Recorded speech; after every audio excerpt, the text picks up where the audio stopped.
inaakalang aabot sa punto ng buhay ko na ako, isang Marcos, magtatanggol ng 1987 Constitution, isang saligang batas na isinulat laban sa aming pamilya. Lumutang na rin ang mga detalye. Kung may eleksyon man sa 2028, sa lokal na lang. Kaya, Visayas o Mindanao ka man, suportado ng iglesia o hindi, walang problema dahil walang eleksyon. Magte-term extension at madadagdagan ng 3 taon na mananatiling nakaupo sa pwesto hanggang 2031. Mula sa presidential hanggang sa lokal. Kaya ang tanong ngayon, ayaw ba talaga ng palasyo sa Chacha o kunwari lang? Madam President, I have not heard any word from Senator Jaime Marcos that offended the sensibilities of our counterparts in the minority. Pwede ko bang malaman, Madam President, kung yung pinay-strike out kasama po yung video na nakita natin na kung saan... Pero kung 11 sa atin ang sinasabi, ang problema ay si Cayetano, palitan yan. At 13 naman tayo na nagsasabing on us yan.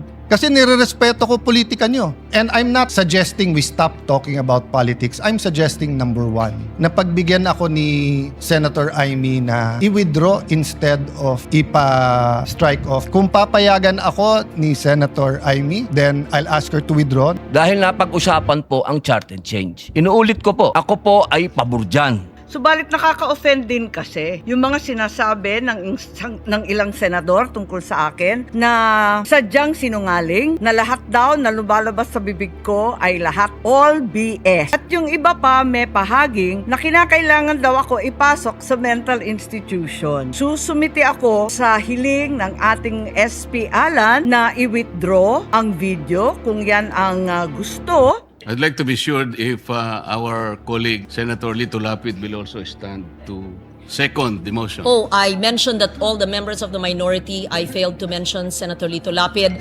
I am sure that the good senator from Pampanga would like to associate himself with the motion of Senator Subiri. Okay.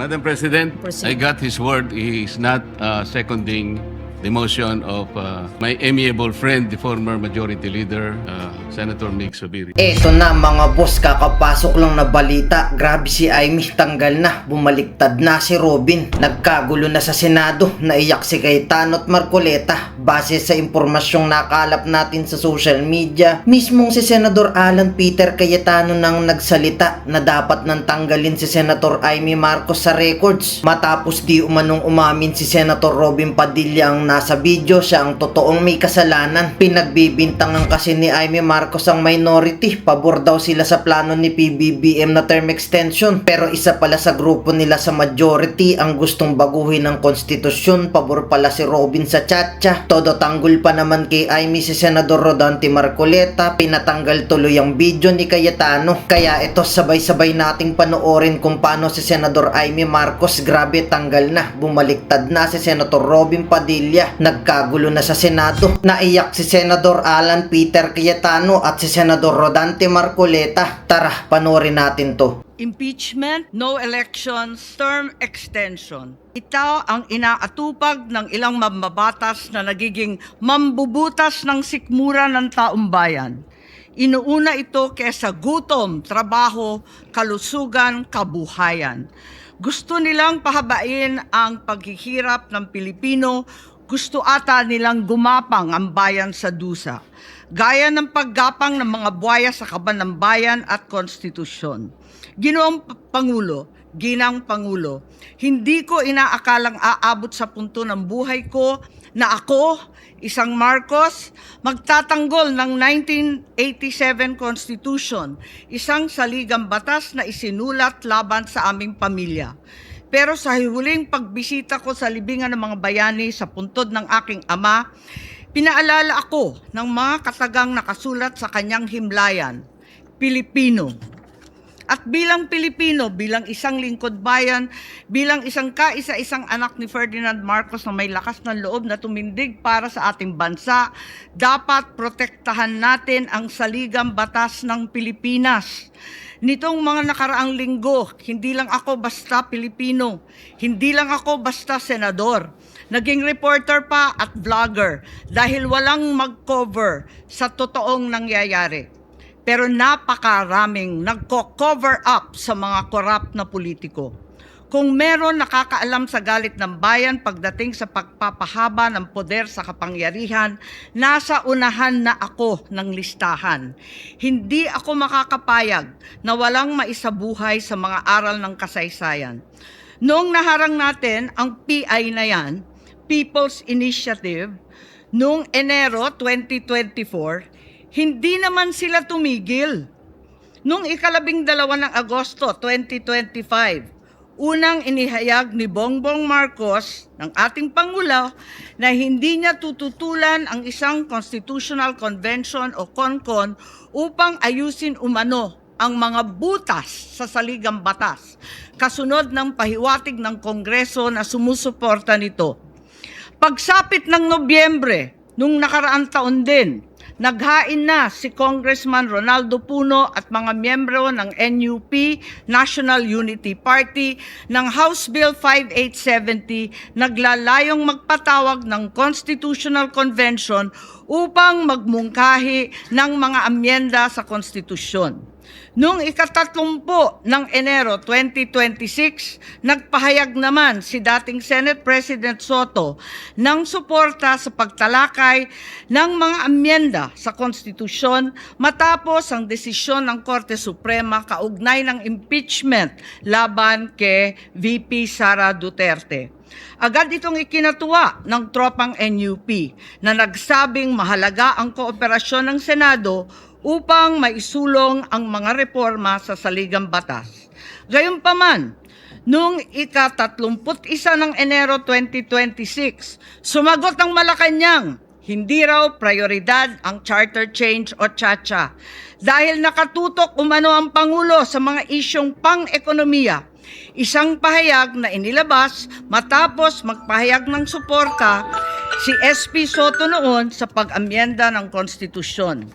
Sa gitna ng debateng ito, naghain noong ika-7 ng Pebrero 2026 yung dating ARTA, Rabindranath Kilala, ng isang radikal na panukala, buwagin ang Senado, pati na rin ang Kongreso at lahat ng lokal na sanggunian, paltan ng isang National Legislative Assembly, maari umano makatipid ng hanggang 1 trilyong taon-taon.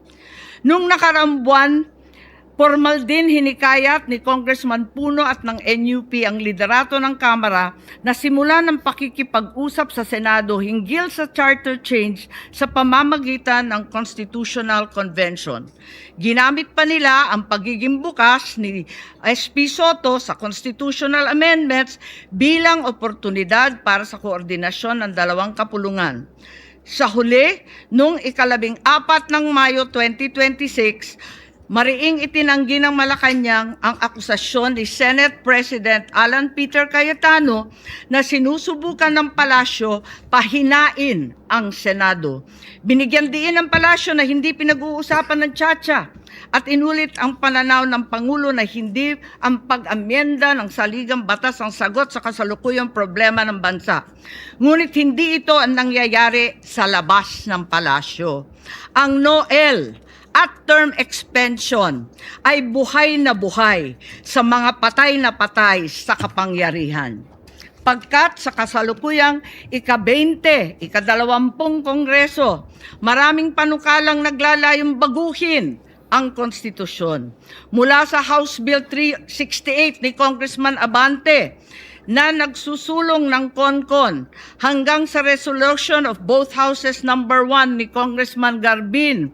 Sinundan pa ng resolution of both houses number 2 naglalaman ng mungkahing ibaba sa 35 anyos ang minimum age requirement ng presidente at ang vice-presidente 30 ang edad.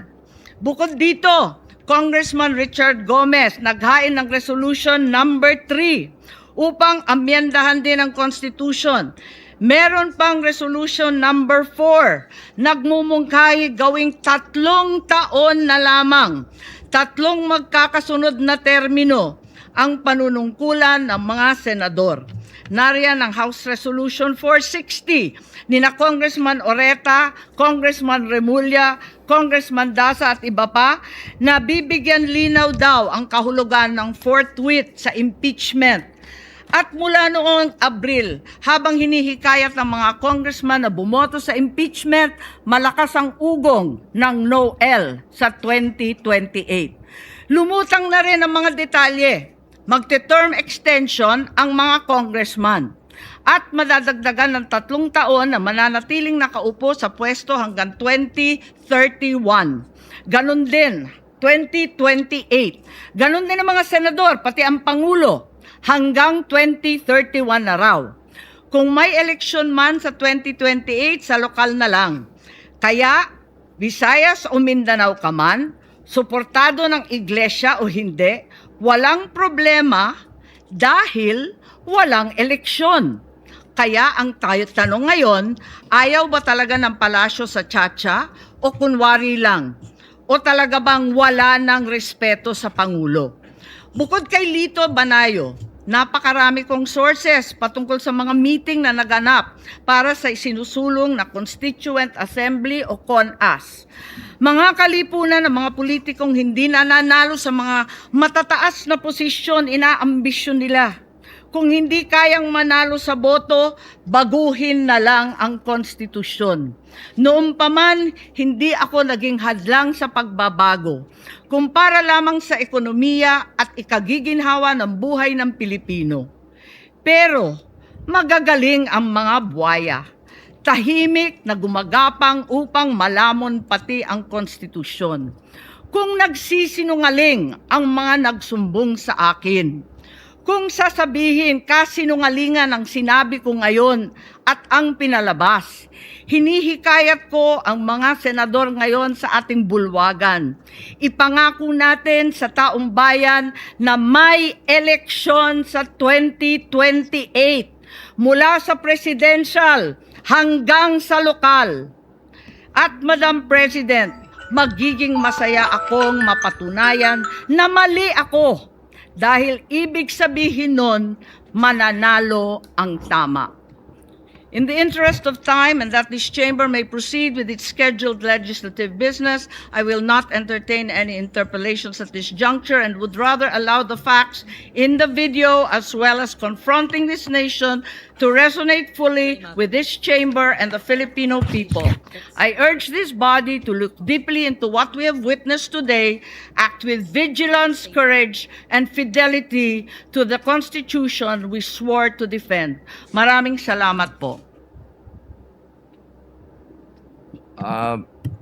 Ginang Pangulo, nais ko lamang pong linawin yung mga napag-usapan kanina. Sapagkat kung meron pong isa dito na naniniwala sa charter change, ako po bagong senador pa lang at nangangampanya pa lang, 2010 pa lang, ako po ay pabor na baguhin ang konstitusyon. Kaya po ako ay tumayo sapagkat napag-usapan po kanina na patungkol po doon sa mga nagfa-file. 19th Congress, 20th Congress, may pina-file po ako. CONCON, CONAS, ganyan. Kaya po ako, noong tayo po ay naging minority na, nung sila na po naging majority, bago pa lang po ako maging minority, ibinigay ko na po ito kay Senator Kiko Pangilinan. At siya nga po ang naging chairman nito. At ngayon po na bumalik sa akin, gusto ko pong sabihin sa lahat na hindi pa rin po nagbabago ang aking intensyon na paghiringan ito. At katunayan, nangyari po itong ganap na ito. Ako na po ang pinakamasayang tao dito dahil napag-usapan po ang charter change. Inuulit ko po, ako po ay pabor dyan. At ako po ay number 1 na isinusulong ang foreign investment, papasukin dito, parliamentary form of government at federalismo. Wala po akong pinagbago magmula nung kumampanya hanggang ngayon. Ito na po ang pinakamagandang nangyari sa balat ng lupa pag pinag-usapan si Senator Padilla. At sana po, mga ginoong at ginang, napakaganda po ng nangyari na nag-uusap tayo dito sa plenaryo. Dahil itong pangyayari nito, ibig sabihin, tayo po talaga'y mambabatas. Mas maganda po na dito tayo nag-uusap kesa parinigan po tayo ng parinigan sa media. Ito na po yung pangarap ko. Ito po yung Westminster na sinasabi. Mag-usap tayo, magdebate tayo. Ito na po yun. Kaya sana, mga mahal kong kasama, tanggapin niyo po ang aking pasasalamat, maging hindi payag, maging payag sa charter change, isa lang ang totoo. Maraming salamat po. Thank you, Senator Padilla. Madam President, before I start, I would like to I'd like to be sure if our colleague, Senator Lito Lapid, will also stand to second the motion. Oh, I mentioned that all the members of the minority. I failed to mention Senator Lito Lapid. I am sure that the good senator from Pampanga would like to associate himself with the motion of Senator Subiri. Okay. Madam President, Proceed. I got his word. He is not seconding the motion of my amiable friend, the former Majority Leader, Senator Mig Subiri. Madam President, the motion was premised on Section 93 of the Senate Rules. May I read this again, Madam President? Acts and language which offend a senator or any public institution shall be deemed unparliamentary. Madam President, I have not heard any word from Senator Jaime Marcos that offended the sensibilities of our counterparts in the minority. I think what is being objected to, Madam President, which is not covered by the rules, are the videos that were presented during or before her speech. Pwede ko bang malaman, Madam President, kung yung pinay-strike out, kasama po yung video na nakita natin na kung saan ay nagsasalita ang ating kasama, Senator Risa Ontiveros. Kasi po sinabi niya, while BP Sara is in power, the threat of a full-blown Duterte comeback is still a very real and present danger. Sa akin po, walang problema yun. Opinion niya yun eh. And we have to respect that opinion. Yan po ba'y pinaalis natin? Gusto ko lang pong malaman, isa-isahin natin. Pangalawa po, nakita ko rin po yung sarili ko. Kasi po, ako'y nainanyayahan sa isang television program, tinanong lang po ako, totoo po bang merong connection yung coup? Kasi po ang tawag coup eh, hindi naman po coup, yung karaniwang nangyayari po sa buhay ng Senado yun eh. Palitan talaga yan. Maraming beses na po yan. Ang sabi ko po, kasi kinukonekta daw nila sa impeachment. Sabi ko, hindi po siguro. Sabi ko, dahil sa ngayon 12 kami, hindi man kinakailangan naming mag-coup para lamang i-prostrate natin yung impeachment. Palagay ko po, hindi. Yung po bang opinion ko na yun, tatanggalin? Gusto ko lang pong malaman. Kasi po, meron pa po nga sinabi, sinungaling. Meron din po nagsabing gano'n eh. Ang ibig ko po sabihin, Madam President, ngayon po nakita natin the vibrancy of democracy in this chamber. Isa-isa po silang nagsalita lahat. Nabigyan ng pagkakataong ipaliwanag ang kanilang panig. Hindi po ba maganda ngayon na nakita ng taong bayan, nagamit nga lang po yung kanyang presentation. Pero naging daan para mapakinggan ng buong mamamayan. At sila na po ang final arbiter, Madam President. Ako nga po eh. Ako nga po. Kailan lang nag-privilege speech ang isa sa atin dito. Habang nagsasalita siya, pinadaan niya ang isang slide na merong isang papel, na merong takip, at pagkatapos merong nakasulat, care of Congressman Marcoleta, 500. Isang kapirasong papel na tinakpan. Nung hindi pinatos ng media, kinabukasan, nagpa-interview siya, hindi minsan, 2 beses, para lamang ipangalandakan ang importansya ng papel na may takip at merong nakasulat, care of Kong Marcoleta, 500. Nagsalita po siya sa media 2 beses. At paiimbestiga raw ako sa ombudsman. Dahil po ba sa media nangyari yon at hindi dito? May diferensya po ba? Wala. Walang diferensya yun. Pareho lang yun. Napakasensitibo natin sa ibang banda. Pero hindi natin nakikita ang ginagawa natin. On the other hand. Bakit po hindi nasasagot hanggang ngayon yung tanong ni Senador Risa? Bakit po tayo nagkaganito ngayon, Madam President? Kasi po, napigilan lang akong magtanong. Ngayon ko na po alam po ba ninyo kung bakit tayo nagkaganito, Madam President? Kasi po matagal ko nang sinasabi, 9 na buwan na po ang nakararaan, ngunit ayaw nating ituloy ang pag-iimbestiga sa flood control scandal. Isang pinakamalaking nakawan sa ating bansa. Parang ninakawan ng isang pamilya sa tanghaling tapat at ang mga magnanakaw ay hindi nakamaskara. Nakakurbata lahat. Nakabarong Tagalog. Paano hindi masisira ang kumpiyansa ng mamamayan kapag tinalikuran natin ang ganong pananagutan? Ano pong sinabi pa sa akin?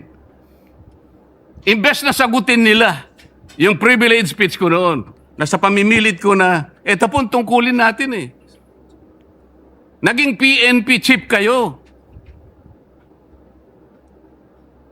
Ako po'y humanga sa inyo noon. Hindi ko na ikukwento yung lahat ng ito. Bakit ngayon? Bakit hindi natin gawin lahat yon? Alang-alang sa interes ng bayan. Kaya po tayo sumadsad ngayon dahil yung pananagutan na yun, pinipilit po nating pigilin. Ang dami po nating pinagtatakpan. Tumayo siya, imbes na sagutin niya ang aking sinasabi. Ano po sinabi niya? Kung ano-ano po sinabi, nagpalabas din po siya ng napakaraming video na kinakampihan ko si Diskaya, nag-bla-bla-bla, na ang asawa ko raw ay independent na ganito. Lahat po. Pati yung tayo ko sa Congress noon na sinasansala ko yung mga kasama ko because ngayon ko lang nakita ang Vice President. Nagpipresent siya ng budget for 2025. Inaaglahi siya sa budget 2022 and 2023. Yung mga ganun po. Bakit po ngayon biglang nagbago ang kulay natin? Bakit po ganyan tayo ngayon? Bakit po napakababa? Siguro po, kung may pagkakataon tayo, maring bukas o makalawa, makikita po ninyo yung complete video yung nangyari nung Lunes, May 11, 2026. Kung paano, alas 7 pa lang ng umaga, nandito na yung tropa ng NBI na nakipag-coordinate sa opisina ng OSAA. Sapagkat balak pala nilang hulihin ang isang senador. Hindi po ba? Nagkaroon na po ng admission. Tinanong ko pa nga yung ating former SP kung nakita niya yung warrant of arrest. Pinakita ba sa'yo? Sabi naman niya, hindi. Naniwala po ako ron. Ngunit bakit sinabi niya, kung mag-coordinate kayo sa OSAA, alam po ba niyo, Madam President, kung ako po ang Senate President, kaya ko lang naman ginagawang halimbawa ito, Madam President, dahil hindi naman po ako magiging Senate President. Kung ako lang, hindi ko papayagan yon, Madam President. Bakit po? Respeto na lang sa premises ng institusyon na ito. Gawin niyo ang gusto niyong gawin. Huwag dito. Nakikiusap ako, utang na loob. Huwag dito. I will do that. Wait lang mga boss, sa lahat ng solid supporter na sumusuporta sa channel na ito, maraming salamat po. Gusto ko lang kayong invite sa bago nating YouTube channel. Nasa comment section yung link ng bago nating YouTube channel. I-click nyo lang yan para makapag-subscribe. Kaya tara, panoorin na ulit natin to. Pero ano po nangyari? And the rest is history. Hinabol po ng hinabol, kamuntik na pong nahulog sa hagdanan ng Senator Bato. Ganun po ba ang pagtrato sa isang senador? Sinasagot ko po yung tanong, bakit po tayo nagkaganito? Isipin po ninyo, bakit hindi kayo magsimula doon? Meron po bang isa sa mga minority counterparts natin ngayon, Madam President? Meron po bang isa na sumama sa akin nung ako'y nagsasalita na parang si John the Baptist, ako na lang ang isang nagsasalita. Ituloy natin ang investigasyon. Meron po ba silang lakas ng loob na samahan ako? Madam President? Wala po. That's why I'm objecting to the motion. Wag po tayong balat sibuyas. Wag po tayong balat sibuyas. Salamat po, Madam President. Yes, thank you very much. That is noted. Senator Rodante Marcoleta, we recognize the Senate President. Good afternoon, Madam Chair, Madam Senate President, dear colleagues. Let me start with a biblical principle. Kung anong ating itatanim, yan ang ating aanihin. Baliktarin po natin.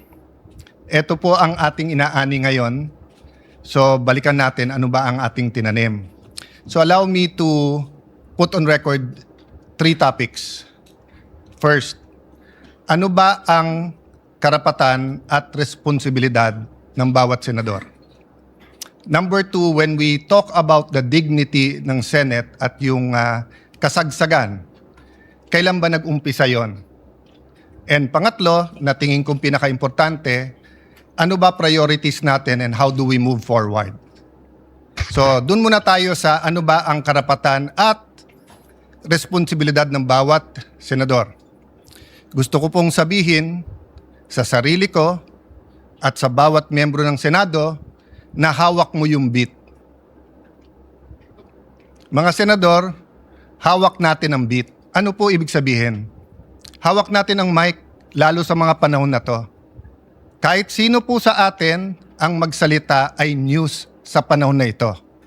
So kung pipiliin natin ay pag-usapan ay edukasyon, katulad ng sinabi ni Senator Bam sa kanyang vlog, yun po ay mapupunta sa record.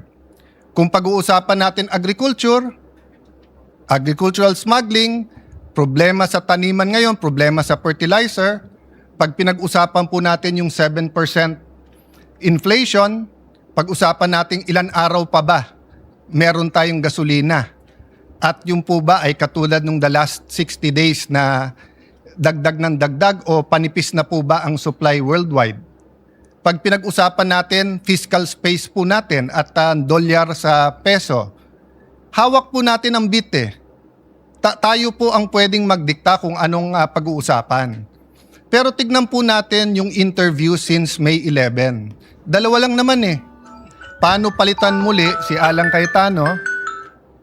At pangalawa, bakit bumaksak ang dignidad ng ating Senado? Okay. I'm talking in general ha. Pa isa-isa po, may nagsasalita tungkol sa inflation. Kanina lang po, si Senator Raffy Tulfo ay sinabi nga niya na dapat yung mga importante sa ating bayan. Pero eto pong Thursday, Friday, Saturday, Sunday, ang pinag-uusapan po yung 13-11. Pinag-uusapan fireworks. Pinag-uusapan papalitan. I'm at your service and I am at your disposal. Show me 13 hands or 13 signatures.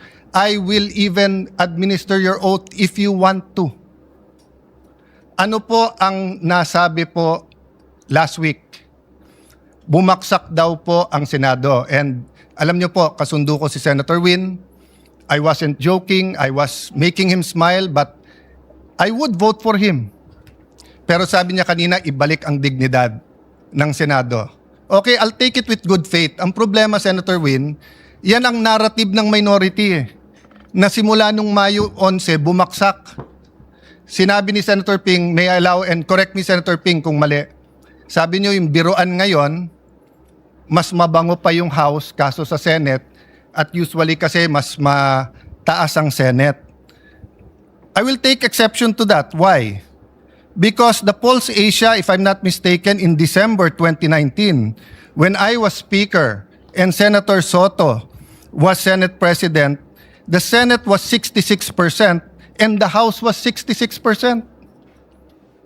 When I was Speaker, pareho lang po ang trust rating, ang performance rating ng House at saka ng Senado. Bumaksak po ang Senado nung nagsimula po yung flood control. Dahil po, ilan ang binanggit sa minority. Pero ilang beses po sinasabi ng minority, bakit ganon? Kapag ka minority, may insertion daw. Pagka majority, amendment. Una, napakaraming ghost, tapos konti na lang. Tapos si Senator Jinggoy, ganito daw in-insert, tapos nung sinupina ng ombudsman, ang LBRO, yung pong may hawak ng dokumento, wala naman pala. I won't go into that because I do respect the hard work that every single senator, may it be Senator Marcoleta, may it be Senator Erwin Tulfo, or our chairman, Senator Lacson. I respect the work. I disagree on many things, but I do not criticize. Did I say bumaksak dahil sayo? Wala po. Kasi hawak natin ang bit eh. Sasabihin nyo po, yes, but 24 tayo, yes. Pero kung 11 sa atin ang sinasabi, ang problema ay si Cayetano, palitan yan, at 13 naman tayo na nagsasabing con-as yan, at impeachment yan, etc. yan, edi 24 na tayo na yun ang pinapakinggan ng tao. Hindi inflation, hindi yung ekonomiya, hindi yung teenage pregnancy, hindi yung tumataas na bilang ng mga may AIDS, hindi yung problema sa PhilHealth, hindi po nakawalan ng flu vaccine ng ating DOH. Napakarami pong issue. Mr. President, bakit po ba na yung linggo ng May 11 ay naging napaka-masalimuot para sa atin? At yun po ay naging bullseye para sa marami. First of all, hindi po nanggaling sa bagong majority na kapag ka nag-take over etong majority na to, ay i-dismiss po ang impeachment. I-delay ang impeachment. Magiging partial ang impeachment. Kailan po niyo ako narinig na sinabi ko yung dating majority o minority ngayon? Pagka kayo ang majority, siguradong ma-impeach, siguradong guilty si Vice President Sara. Wala po. Kasi nirerespeto ko politika nyo. Pero once na mag-oath kayo, naniniwala ko, impartial na kayo. Mahirap maniwala. Mahirap sa mga statements nyo tungkol sa Vice President. Mahirap maniwala na kayo'y magiging impartial. Di ko nilalahat. Ilan lang po sa inyo. But I recognize it's the same for us. Nahihirapan kayo maniwala na yung ilan sa amin na malapit sa Vice President, ako personally, malapit ako sa dating Pangulo, hindi po ako malapit sa Vice President. Pero kung ako'y maniniwala na kayo'y pwedeng maging impartial, why can't you give us the benefit of the doubt that we can also be impartial? Even Senator Padilla, who's very close to the Vice President, na ang dami ng statement, sabi niya, kaya nga nagsasalita bago mag-oath kasi once na mag-oath, susundin niya yun. Ako po'y Kristiyano, siya po'y Muslim. Pero pareho kaming naniniwala, brother, di ba? Na once nag-oath ka, kasalanan sa Diyos ang wag sundin yung oath. So, Madam President, it's a two-way street. What's the difference? The difference is the minority keeps speaking outside the session hall na hindi natin basta't masagot. Senator Amy is speaking in the session hall na lahat sila ay pwedeng tumayo. Number 2, outside the session hall, walang out of order. Dito po meron. I'll go to that later kasi meron naman po tayong rules at may way forward tayo. But the first thing po, yung binansagan po ang majority na ang dahilan daw po ay yung impeachment. We've proven that wrong. In fact, I'll ask for another caucus tomorrow to finalize matters regarding the impeachment because on Thursday, may final meeting naman yung secretariat, yung magiging clerk of court, and we want to get your inputs. Secondly po, Senator Bato, he's a member of this establishment. He is entitled to go here and to vote.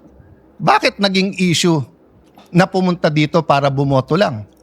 The leadership of the Senate determines the direction of the Senate. The Senate is the last line of defense when it comes to democratic issues or issues that affect our democracy. That's been the history of the Senate, pre-martial law and after martial law. Kaya nga yun ang hinala, bakit inabolish ng martial law? Because the independence of the Senate is very important. Yun po ang ginamit sa akin ni Senator Coco then Senator Tito Soto, who I respect. During Duterte's time, sabi nila, we have to have an independent Senate. Wag si Alan kasi masyadong malapit. Well, I'm the first one now of 4 SPs since 2022 na hindi ko makiklaim na malapit sa presidente. Have any one of you given us the benefit of the doubt that we will have an independent Senate? Hindi ko na narinig yun eh. Panay sinong malapit sa Malacanang. O yan, walang gagawin niya kung hindi lalabanan ng Malacanang. Eto, ganyan. Yan ang usap-usapan. That's the not so secret. Why can't we bind together, minority, majority, and be an independent Senate? Not to confront the executive, to collaborate, but also as checks and balances. In fact, when this happened, ako na ang Senate President. So I'm also 1,000% sure na hindi ko to inauthorize. And if you look at our rules and the Constitution, we have jurisdiction over our premises. So, dun sa nagsasabing hindi inatake ang Senado, sige, nagpipigil na nga ako, hindi na nga ako nagsasalita eh. Pero nakita nyo nangyari yan. So ano yung context ng CONAS? I don't take it against Senator Soto, Senator Lacson, Senator Bam Aquino, Senator Kiko. They were not senators from 2022 to 2025. When Senator Mig Subiri and the rest of the group had to deal with the PI issue. Okay, that's in the past. So moving na. Okay. So I think lahat naman po tayo na ilabas na natin ang ating mga opinion. And I'm not stopping anyone from talking. It's a holiday on Wednesday. It's a day that Muslim Filipinos will be celebrating. Dapat makiisa po tayo sa paniniwala ng bawat isa out of respect, not sa same paniniwala. And I'm not suggesting we stop talking about politics. I'm suggesting number one, na pagbigyan ako ni Senator Amy na i-withdraw instead of ipa-strike off. Bakit po? Nakalagay kasi sa rules natin, any statement, and I paraphrasing, no, that offends a senator or the institution. No, so theoretically, may sabihin lang aking kaibigan Senator Migs, even if it's correct o hindi. It's the reason for this rule. What rule is that? That's yeah. No senator under any circumstance shall use offensive or improper language against another senator or against any public institution. This has happened many, many times in this August hall. This has happened. We offended each other. But why do you have this rule? Because we're collegial eh. The reality is we have to go home tonight, upset at each other, but we have to go back tomorrow and work. Yun yung spirit nung sinabi ni Senator Pia na nangamusta ba? Because siguro, sa lahat sa atin, bukod sa hindi siya mapolitika, she genuinely treats everyone here as her friend. So when something traumatic happens, many of our kababayans don't know that while myself, Senator Mark, were in my room, Senator Loren, Senator Camille, and Senator Pia, once the security find out na barilan na, rushed into my room, turned off the light, then pushed them into a smaller room, yung banyo. Diba? So, it's traumatic. You may criticize what she said, how she said it, etc. But akala ko ba all feelings are valid? Bakit pag na-trauma yung nasa majority ngayon, mali. Pero pag na-trauma yung minority, okay lang. Diba? I'm talking in general.